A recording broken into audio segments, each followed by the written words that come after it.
Para la confesión de pecados y también palabras de fortaleza, perdón y fortaleza.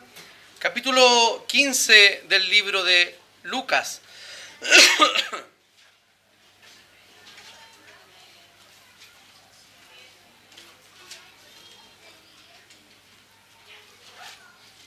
Ya hemos leído el texto, así que no lo vamos a leer, pero yo lo voy a seguir en una versión distinta en la Reina Valera Contemporánea. Muchas gracias, hermano. En la Reina Valera Contemporánea, entonces usted va a notar algunas diferencias los que tengan otra versión en su mano. Solamente voy a leer el versículo 1, 2 y 3 de Lucas 15. Todos los cobradores de impuestos y pecadores se acercaban a Jesús para escucharlo. Los fariseos y los escribas comenzaron a murmurar y decían: Este recibe a los pecadores y come con ellos. Entonces Jesús les contó esta parábola. Oremos al Señor. Señor, te damos gracias por este tiempo maravilloso que tú nos das para congregarnos, Señor, para ser fortalecidos por tu palabra, para arrepentirnos de nuestros pecados, para recibir tu perdón y también, Señor, para tener comunión entre los hermanos. En esta hora te pedimos, Señor, que tú nos hables por medio de tu palabra, que tú, Señor, nos animes, nos exhortes y edifiques, Señor, nuestro corazón para parecernos más a tu Hijo Jesucristo. Señor, ayúdanos a comprender tu palabra, a atesorarla y a practicarla en nuestra vida. Oramos en el nombre y por los méritos de Jesús. Amén. Quise leer los primeros versículos del capítulo 15, porque allí Lucas nos da el contexto de lo que quería decir Jesús. Porque es tremendamente importante en una parábola saber quiénes son los receptores. Y para que entendamos cómo o qué es una parábola, voy a hacer una analogía con un tipo de ¿qué podríamos decir? De un tipo de comunicación que espera una respuesta del oyente. Para nosotros es muy fácil entender esta comparación porque el pueblo chileno es un pueblo que le gustan mucho los humoristas. Y el chiste lo que busca, ¿qué es? Busca que el oyente, inmediatamente una vez que termine el chiste, se ría, ¿o no? ¿Qué sucede cuando una persona no entiende el chiste y no se ríe? ¿Qué hace el resto? Ya, se ríe de él, es verdad. ¿Qué más? Se lo explica. Entonces, cuando se lo explica, ¿qué decimos nosotros? ¿Qué pasó con el chiste? Ya perdió la gracia el chiste. No tiene sentido el chiste porque hay que explicarlo. Pero igual lo explicamos. Y la persona lo entiende. Y se puede hasta sonreír. O decir, ah, qué bueno el chiste. Ya, listo, pero ¿cumplió su propósito? No. La parábola tiene el propósito de sacar del oyente una reacción particular, que es una toma de decisión, reaccionar frente a ello, y el Señor lo que busca es una reacción, que algo le pase al que está escuchando. Pero para el creyente, tanto para el que escucha el chiste como para el que escucha la parábola, tiene que entender las referencias culturales, incluso de costumbres que están allí en la parábola. También en el chiste. Por ejemplo, ¿alguien tiene aquí apellido mapuche? ¿Nadie tiene apellido mapuche? Ya. ¿Qué más? Se murió el chiste. No puedo contar. No puedo seguir contando. Ya, miren, escúchenme.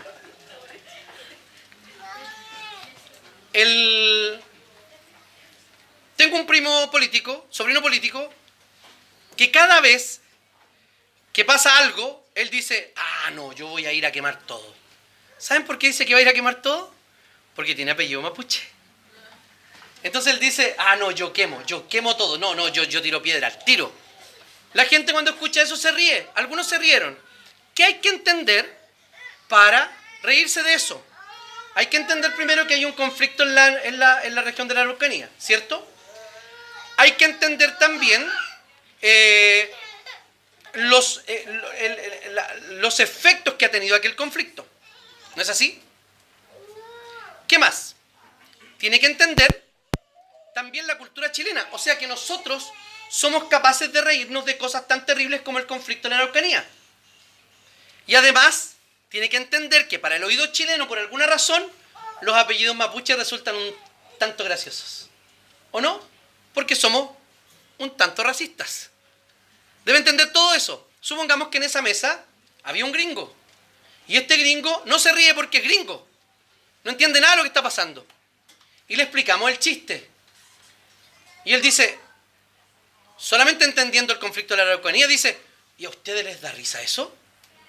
Entonces debe entender que los chilenos somos capaces de reírnos de esas cosas, de los terremotos y de varias otras cosas más. ¿Qué quiero decir con esto? Que para reírse de un chiste hay que tener referencias culturales. Entender a qué está haciendo referencia. No es simplemente que el chiste se puede contar en cualquier parte. Por eso que el cubano le fue tan mal. ¿Cierto? Porque probablemente en Cuba es gracioso, pero aquí fue muy fome. Las referencias culturales no estaban bien. Y cuando intentó hacer guiños de referencias culturales con los chilenos, se equivocó. Eso es la parábola. La parábola es una historia que busca la reacción de las personas que la escucharon. Entonces nosotros hemos perdido esa chispa original de la parábola. No estábamos ahí. Ya la perdimos. Pero debemos entender qué significaba para esos primeros oyentes, para poder hacer una actualización de la parábola y poder aplicarla a nuestra vida de manera correcta. ¿Sí? ¿Quiénes eran los oyentes en ese minuto? Eran dos grupos, claramente dos grupos, muy marcados. Eran publicanos, cobradores de impuestos, ¿cierto? Y pecadores, que era un grupo. Y luego fariseos y escribas. Ahí tenemos los dos grupos. Ellos estaban escuchando. Y Jesús contó parábola de la oveja perdida, luego la parábola de la moneda perdida, y luego la que se ha llamado habitualmente la parábola del hijo pródigo. Pero hagámosle caso a Lucas para ver cómo se llama esta parábola. Jesús dijo también, versículo 11, un hombre tenía 2 hijos. Es el título de la parábola. El papá y sus 2 hijos. Porque habitualmente nosotros ponemos énfasis en ¿quién? En el hijo menor. Porque es mucho más fácil, ¿no? Es el que claramente está equivocado, es el que claramente ha pecado, es el que claramente se fue de la casa y es el que claramente necesita arrepentimiento. Hoy día vamos a tratar esa parte. Esta obra la vamos a tratar en 3 actos. El de hoy, el de la próxima semana y el de la semana subsiguiente. Y los personajes tratados en cada acto serán el hijo menor, el hijo mayor y el padre. ¿Ok? Vamos a hacer alguna referencia al hijo mayor, al hijo menor, al hijo mayor y al padre, pero eso será tratado en los próximos sermones con mayor profundidad. Entonces, vamos a ver de este primer acto, la primera escena, que es... ¿O estoy equivocado? Parece que estoy equivocado, ¿no? Eso, recórtalo, ¿ya? ¿Es escena acto o acto escena? Yo soy profe de lenguaje. Hace 10 años que no hago clase. Acto y escena. Entonces esta es la primera escena. Estaba bien. Primera escena. Un plan pecaminoso. Este mensaje lleva por título Pecado y Arrepentimiento. Entonces, un plan pecaminoso. Vemos acá, de los versículos 1 al 13, que el hermano menor tenía un plan para desarrollar, ¿cierto? ¿Cuál era su plan? Su plan era el siguiente. Padre, dame la parte de los bienes que me corresponde. Él está haciendo una petición incalculablemente osada y pecaminosa para la época. Lo que está diciendo es que le dé una parte importante de su vida. ¿Sabe por qué? La propiedad de una persona en el Medio Oriente era su vida. De hecho, la palabra utilizada en el griego para propiedad es bios. de donde vienen palabras como biología, biodiversidad, que significa vida, la vida natural. O sea, la propiedad era la vida de la persona, era su sustento, también representaba su lugar en la sociedad.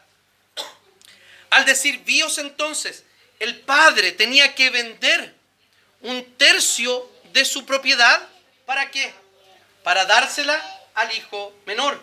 Porque, ojo, el hijo mayor recibía su parte y la parte del padre. O sea, recibía 2 partes de lo que le correspondía a cada uno de los hijos, en este caso 3. Iba a recibir la del padre, que era el doble de su hermano menor. Recibía 2 partes el mayor. Entonces el papá lo que tiene que hacer, no le da un par de vacas y la mitad y 1/3 de la tierra. Lo que hace es vender. O sea, él achica su propiedad. Para el mundo judío era muy importante la propiedad. De hecho, para Dios es muy importante la propiedad. ¿Saben por qué? Porque lo que hacía el año de jubileo, cada 50 años en Israel se celebraba el jubileo, debía celebrarse, aparentemente no hubo celebración de aquello, se entregaban todas las tierras a sus dueños originales, se liberaban los esclavos, se perdonaban las deudas, etc. ¿Para qué? Básicamente era porque Dios se aseguraba de que por la mayor, aunque una familia haya tomado la mayor cantidad de decisiones, de malas decisiones económicas, las que haya tomado en su vida, por lo menos una vez en su vida, tenía la oportunidad de empezar de cero y no heredaba la pobreza a la siguiente generación. Entonces lo que hacía el papá, lo que hizo fue tomar lo que no le iba a pertenecer solamente a sus hijos, sino a todas sus generaciones, y venderlo para darle aquello al hijo. El padre accede y le da lo que corresponde. Las herencias en toda cultura corresponden ¿a qué? ¿O cuándo se dan? Cuando la persona se muere. Entonces, ¿qué le estaba diciendo el hijo con esta petición? Papá, tú mejor que estuvieras muerto. Tú vales más muerto para mí que vivo. Era más valioso su papá muerto que vivo. Era más valioso lo que el papá le daba que el papá mismo. ¿El propósito de la petición cuál era? Él quería independencia, dice así. El hijo menor juntó todas sus cosas y se fue lejos, a una provincia apartada. ¿Qué quería? No quería el control paterno, el control familiar, el cuidado familiar, absolutamente nada. Él tomó todas sus cosas y se mandó a cambiar. Fíjense la sensación de ese papá que está presenciando la ida de ese hijo. Este hijo le está diciendo, tú ya no me sirves, lo único que me sirve de ti ya me lo has dado, entonces lo que ahora me queda es ir y buscar mi propia independencia. Quería los bienes del padre, quería la bendición que el padre le podía dar, pero no quería su compañía, no quería su protección, ni tampoco quería su relación. Él amaba más las cosas del padre que al propio padre. Y el cumplimiento de su deseo, ¿qué quería? Y allí despilfarró, no dice despilfarró, perdón, la versión que estoy usando dice, dilapidó sus bienes llevando una vida disipada. ¿Qué deseaba entonces? La pregunta es, ¿deseaba realmente independencia? Lo que él estaba buscando con pedir el dinero, salir de su casa y gastárselo libremente en lo que él quisiera, era simplemente la búsqueda de todo ser humano, que es la búsqueda de felicidad. Él estaba buscando eso. Él estaba buscando no solo la libertad, él estaba buscando ser feliz. Sus planes y sus proyectos de autonomía, de autocomplacencia, del placer desenfrenado, tenían el propósito de ser feliz. Eso es lo que nosotros buscamos habitualmente como seres humanos. Cuando el hijo pide aquello y este plan se está desarrollando, tiene como base un profundo pecado de desprecio por su padre. Número uno. Un profundo desprecio, ¿saben por quién también? Por lo que al propio padre y a las generaciones anteriores le había costado. Había despreciado todo lo que esa familia significaba. ¿Para qué? Para autocomplacerse. Y la pregunta es, cuando vemos al hermano menor, cuando vemos esta imagen de un joven queriendo buscar libertad y felicidad, pidiendo lo que él creía que le correspondía, ofendiendo profundamente a su padre, a su familia, a su Dios, no siguiendo sus costumbres, yéndose de la casa, uno dice, ese cabro es malo. Es muy malo. ¿Ustedes saben cómo era en la antigüedad lo importante del respeto por los papás? Si usted echa una miradita al libro de Deuteronomio, la desobediencia a los padres y la ofender a los papás, llevando una vida licenciosa, ¿saben lo que correspondía? Oh, no ando con mi Biblia, con la otra. El Deuteronomio dice lo siguiente: si tu hijo es un hijo borracho, y este hijo borracho no te hace caso, y ha sido insolente contigo, y ya no puedes con él, llévalo delante de los ancianos. ¿Para qué? Para que sacándolo de la ciudad, lo maten a pedrazos, lo maten con piedras, lo lapiden. ¿Para qué? Para sacar el pecado de ti, de Israel, y para que todos tengan temor. Eso dice el Deuteronomio. Lo que está haciendo este hijo era meritorio de muerte. Así de terrible es el pecado y la desobediencia a los padres y el pecado y la desobediencia al Padre. Merece la muerte. ¿Cuántas veces nosotros hemos sido el hermano menor? Pregúntese. El hermano menor le pide al padre algo que en estricto rigor aún no le pertenecía.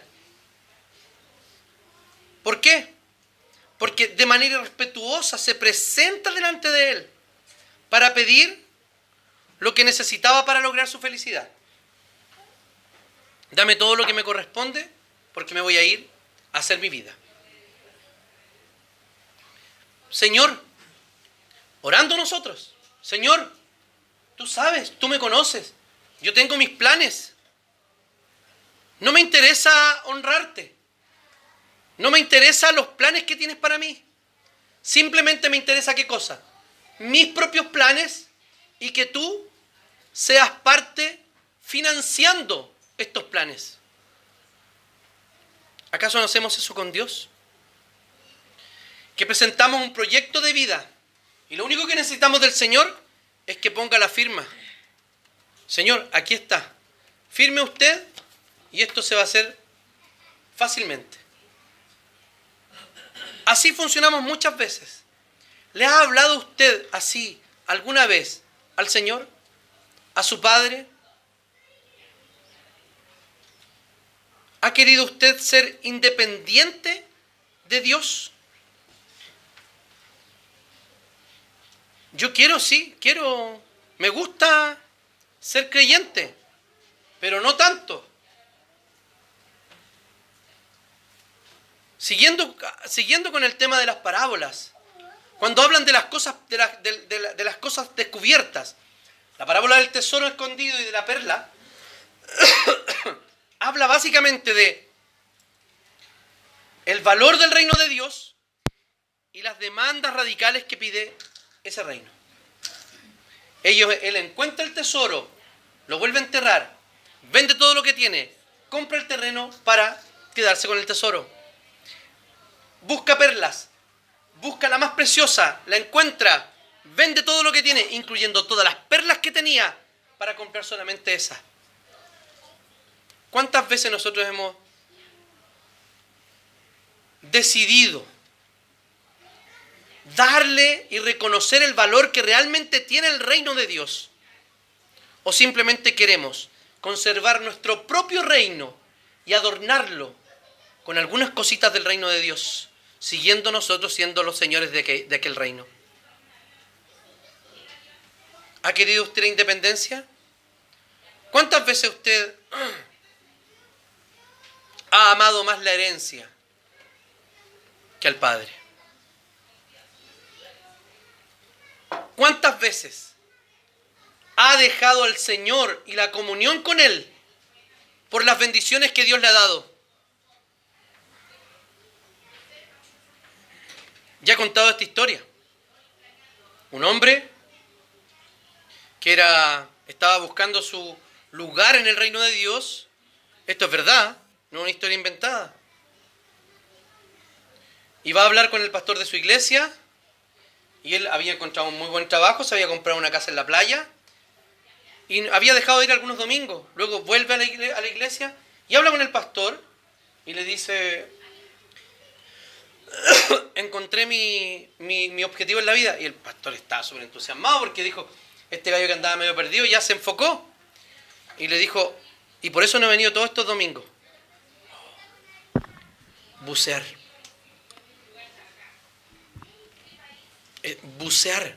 Bucear. Meterse al agua a mirar debajo del agua. Bucear. ¿Le parece extraño? Es que es demasiado extraño, es bizarro, es ridículo. Este hombre encontró su propósito en el reino de Dios buceando. Y se fue. Y no volvió nunca más a la iglesia. Ojalá se haya ahogado. No volvió más. Él lo que quería era bucear. Tenía un buen trabajo. Tenía la posibilidad de comprarse artículos de buceo, ¿o no? Porque deben ser caros. Y abandonó al Señor. Usted debe conocer casos de personas, para que no se mire inmediatamente usted, de cuántas veces ha abandonado al Señor por las bendiciones que el Señor le ha dado. ¿Y se ha quedado con qué? Se ha quedado con la herencia y le ha dicho: no quiero tener nada que ver contigo, Señor. Solamente me interesa lo que tú me das. ¿Cuántos estamos en la iglesia para tener una linda familia? ¿Para llevar una vida ordenada? Es que estando con el Señor me conviene. Eso es también igual de pecaminoso que la sensación que tenía este hombre. ¿De qué? De utilizar a su padre como un financista. El Señor no quiere financiar nada suyo. Lo que el Señor le pide es una entrega absoluta e incondicional. En segundo lugar, y en la segunda escena, una consecuencia inevitable. Si uno se pone a gastar su plata, se acaba. Hay mucha gente que se ha ganado premios millonarios y hoy día siguen pobres, ¿cierto? Creo que alguna vez se conoció la historia del primer ganador de la Polla Gol, ¿cierto? Que se gastó toda la plata, le regaló a medio mundo, no sé qué, y quedó pobre otra vez. ¿Listo? Él despilfarró todo, malgastó todo, y más encima hubo una hambruna en aquella provincia y comenzó a sufrir necesidad. O sea, lo que pasó es que las condiciones cambiaron. Para él estaba súper bien, en el lugar donde estaba, probablemente próspero, donde había, no sé, tiene que haber ido a un lugar como se me imagina Las Vegas, Ibiza, no sé, lugares de pecado, ¿me entienden? Va para allá y se gasta todo, las condiciones cambian y lo primero que identifica él es necesidad económica. Obvio, se le acabó la plata y no había nada más para gastar. No podía darse lujos, no podía gastar como lo había hecho hasta ahora y busca una solución, ¿o no? Lo primero que hace es buscar una solución. Y dice que se acercó a uno de los ciudadanos de aquella tierra, que él lo mandó al campo a cuidar cerdos. En esta parte de la historia, Jesús cuenta lo bajo que había caído el hombre. ¿Saben por qué? Porque según Levítico 11, el cerdo, ¿qué es? Un animal impuro, un animal inmundo. Entonces, probablemente no era una localidad judía. Los cerdos estaban lejos, no se criaban, eran otras personas los que criaban. Un judío no tocaba cerdo, ni tampoco criaba cerdos. No comía cerdo, ni costillar, ni chuleta, ni pernil, ni patitas. Nada de eso. Ni cabezas. ¿Han visto comer cabezas de chancho? Yo sí. Ni cabeza. Esta es la mejor parte de la cabeza. Nada. Eran inmundos, prohibidos por la ley mosaica. Y era una solución típicamente humana. Se acercó este hombre, ¿para qué? Para buscar una solución a su necesidad. Y el remedio era peor que la enfermedad. O sea, lo hizo caer profundamente bajo. Uno dice, ya, fue a criar cerdos. Y eso es muy bajo. No, seguía cayendo. ¿Saben por qué? Porque le faltaba hasta lo más básico, que era la comida. Y los cerdos estaban mejor alimentados que él. Porque dice el texto que él deseaba la comida de los chanchos. ¿Han visto comer a los chanchos? Es horrible. Yo lo he visto. ¿Lo han visto comer? Es horrible verlos comer. Comen como chancho. Y él los miraba y le daba hambre. A uno tiende a darle asco comer al chancho. Le daba hambre. Le dio hambre. O sea, no solo cuidaba, sino que deseaba lo que los chanchos estaban comiendo. Había caído estrepitosamente del orgullo, del lujo y el despilfarro. Había caído ¿a dónde? A la escasez, al hambre y a la indignidad. Esa era la condición del hijo menor. Era una consecuencia inevitable. Él había dejado a su padre la compañía y la seguridad del hogar. Había malgastado todo lo que tenía. Tarde o temprano llegaría esta hecatombe en su vida. Como dijimos anteriormente, el hijo menor lo que buscaba era su felicidad. ¿Y sabe de lo que se dio cuenta en este minuto? Se dio cuenta de que su plan de ser feliz no había resultado. De que la promesa que el pecado le había hecho, de que detrás del pecado había satisfacción y felicidad, no había tal satisfacción y felicidad. El pecado miente, nos ofrece cosas que no va a cumplir. No, si después de esto yo me voy a sentir feliz y pleno, después de hacer tal o cual cosa. Y lo que hace el pecado es cada vez defraudarnos y llevarnos hasta el lugar más bajo que podemos caer.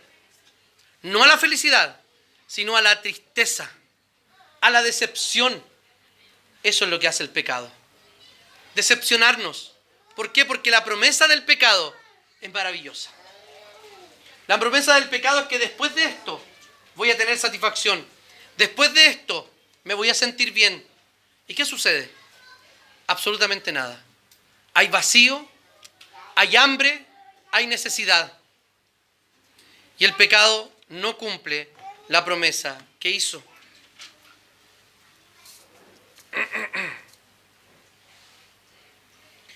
Aquello por lo que él había cambiado su hogar, a su padre y a su hermano, solo le habían dado una felicidad momentánea. Es lo único que puede ofrecer el pecado. Felicidad momentánea. Placer momentáneo. Identidad momentánea.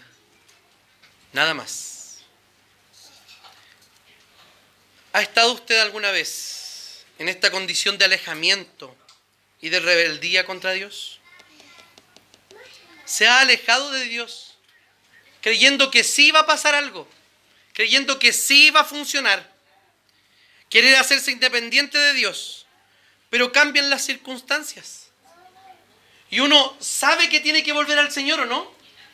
Sabe que tiene que volver a arrodillarse delante del Señor, a humillarse delante de Él, a arrepentirse. Pero ¿qué hacemos? Buscamos soluciones momentáneas. ¿Para qué? Para evitar el regreso, para aplazar el regreso. O sea, esto no es ninguna novedad en la historia humana. Fíjense en su propia historia, de cuántas veces usted, en lugar de recurrir al Señor y arrepentirse de sus pecados, busca de alguna manera ocultarlos, busca de alguna manera solucionarlos, sin que Dios se meta allí. ¿Acaso no fue lo que hicieron Adán y Eva? En lugar de recurrir al Señor y confesar inmediatamente lo que habían hecho, ¿qué hicieron? Se escondieron. Y antes de eso, ¿qué habían hecho? Se habían escondido también, porque habían escondido sus partes íntimas con hojas de higuera. Una solución parche, humana, que el Señor vino a solucionar con Cristo Jesús, anunciado primero por la promesa de Génesis 3. ¿Cierto? Pondré enemistad entre tu simiente y la tuya, entre tú y la mujer, tu simiente y la tuya. Tú le herirás en la cabeza y ella te herirá en el calcañar. Pero también en el acto misericordioso del Señor de matar los primeros animales, no para comer, sino para cubrir la desnudez de ellos. Anuncio de Cristo, que es la única solución al problema de nuestro pecado.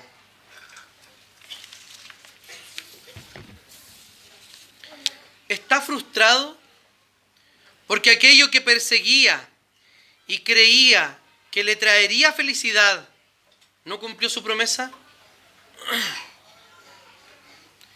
Es lo que podía esperar. No puede pedirle más al pecado. El pecado promete mucho, pero lo único que puede cumplir es, primero, satisfacción momentánea y luego profunda frustración. No hay más. Eso es lo que el pecado puede prometer y eso es lo que el pecado cumple. No más que eso. Las promesas son mayores, ¿cierto? Porque muchas veces usted, buscando independencia del Señor, ha querido o ha buscado en otras cosas o en las cosas que Dios le ha dado satisfacción. Por ejemplo, ¿cuántos se han frustrado porque no pueden trabajar o no trabajan en aquello para lo cual estudiaron? O que tenían la esperanza puesta en que su esposo iba a ser Cristo en la tierra. Y no pasó. Y algunos esposos creían que se estaban casando con la Virgen María o con la iglesia. ¿Acaso no dice así, Cristo y la iglesia, esposo y esposa? Y no sucedió. ¿Cuánto hemos puesto la fe de nuestra identidad y de nuestra felicidad en las cosas lindas que el Señor nos ha dado? Complete la siguiente oración. Voy a ser feliz cuando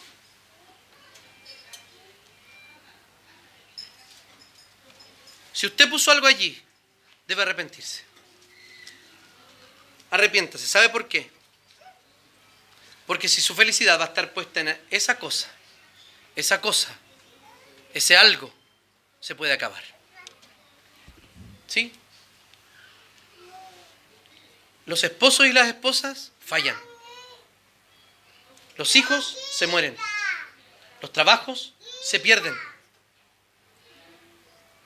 Las profesiones se reprueban. Los estudios se reprueban. Las becas se pierden. Las relaciones se acaban. Los amigos traicionan, etc. Si no le damos el lugar que corresponde a esas cosas, que son bendiciones del Señor, y las ponemos en el lugar de Dios, ciertamente nos vamos a frustrar.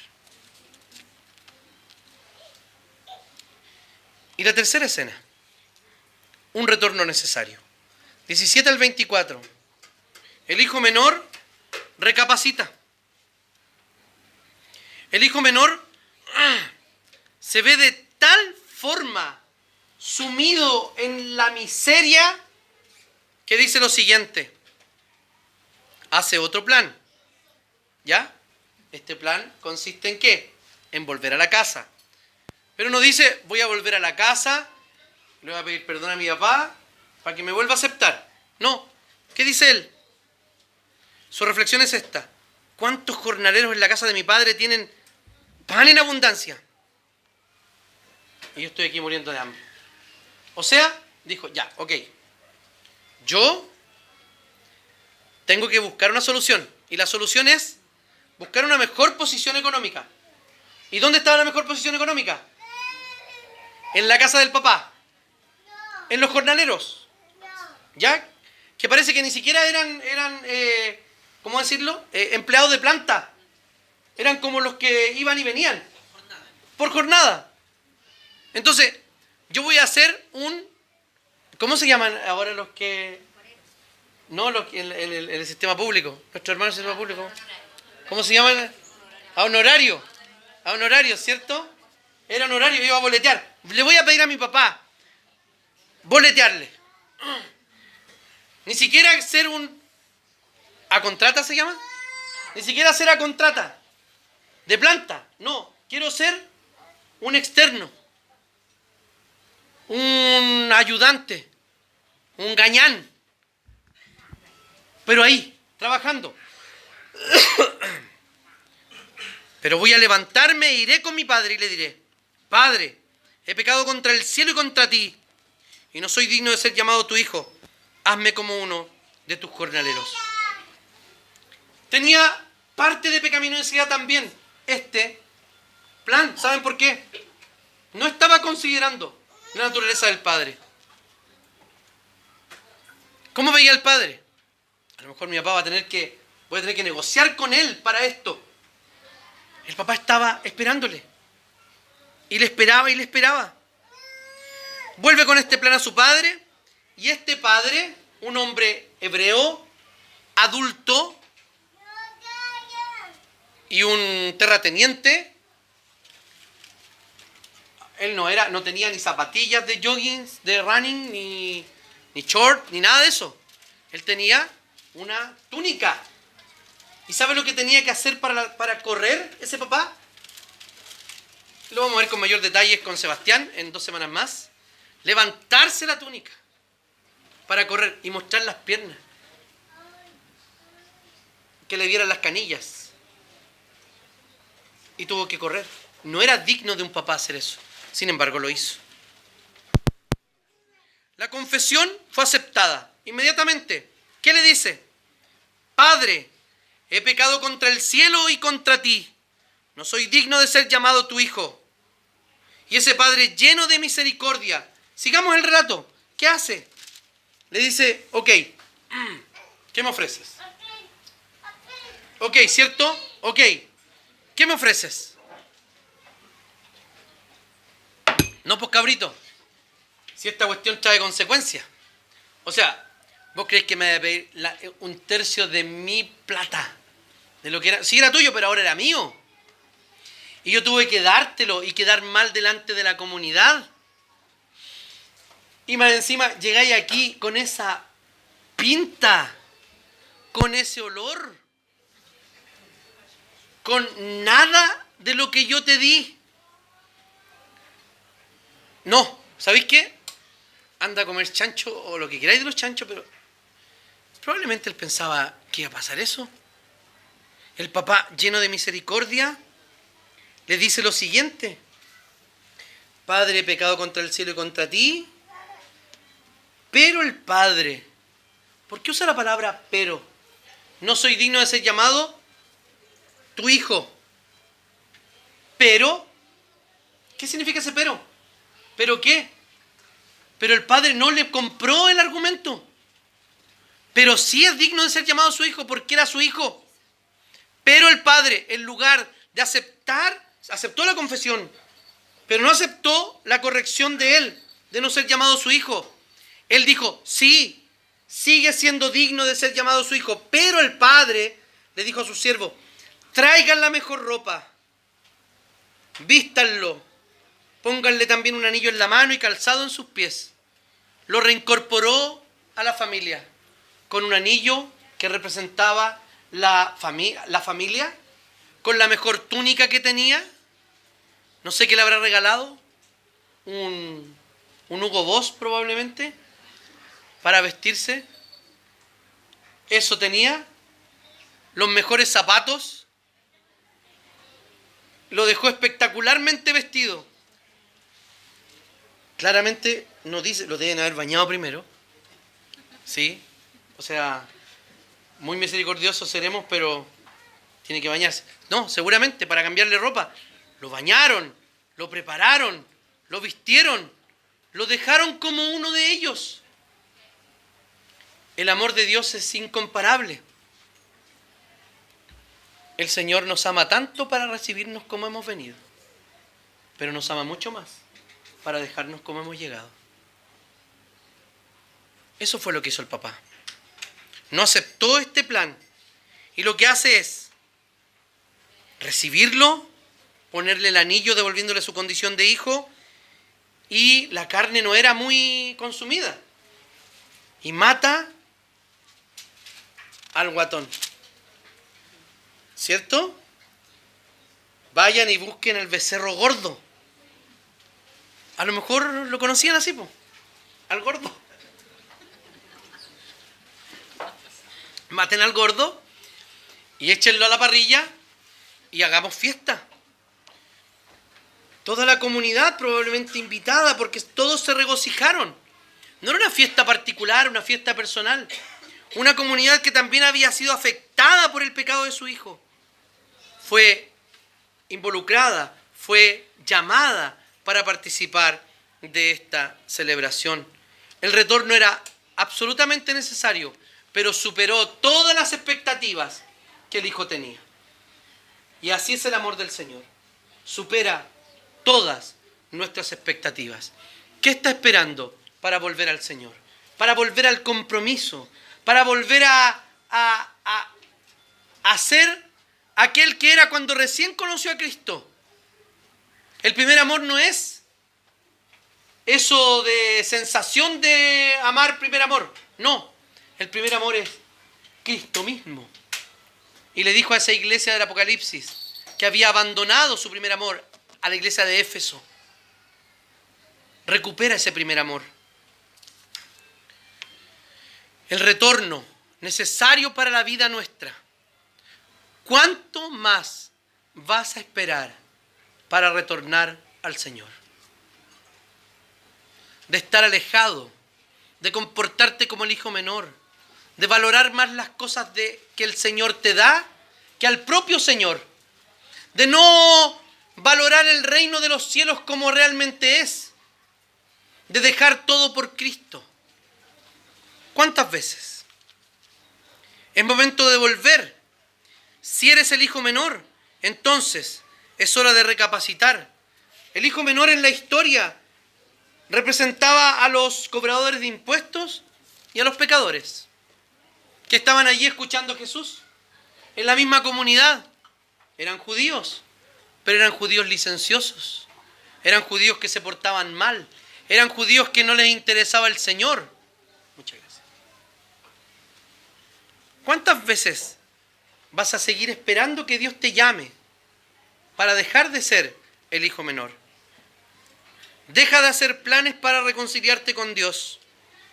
El mejor plan, el Señor ya lo hizo y lo ejecutó con Cristo en la cruz.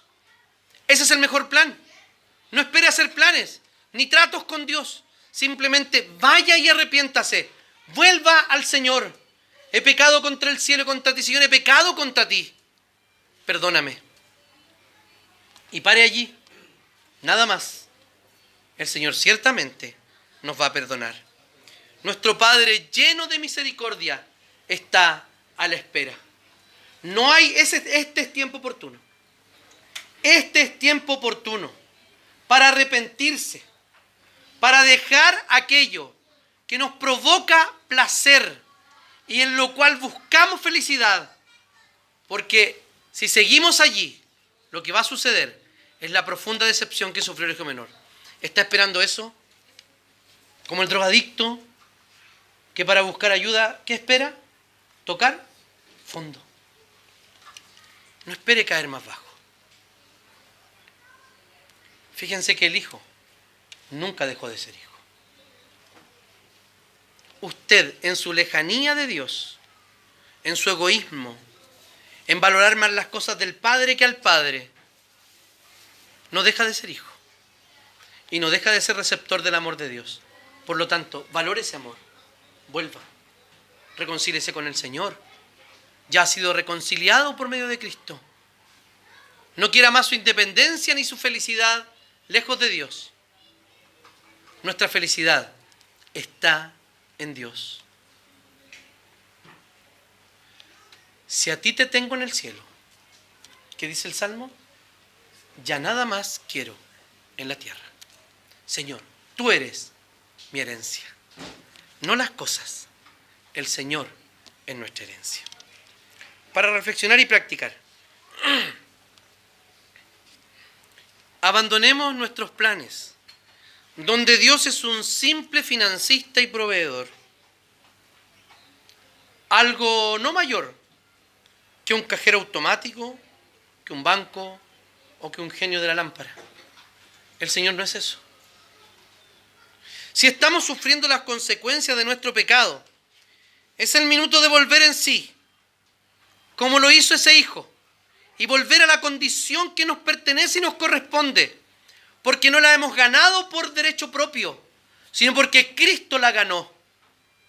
Somos hijos del Padre porque Cristo ganó ese lugar para nosotros.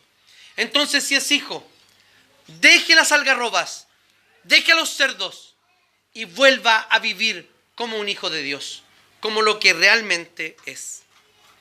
Si este día usted ha sido llamado a volver a la casa, si ha visto su condición baja y desvalida, no espere más. Vuelva al Señor. El Señor está con los brazos abiertos. Oremos. Señor, te damos gracias por la bendición, Señor.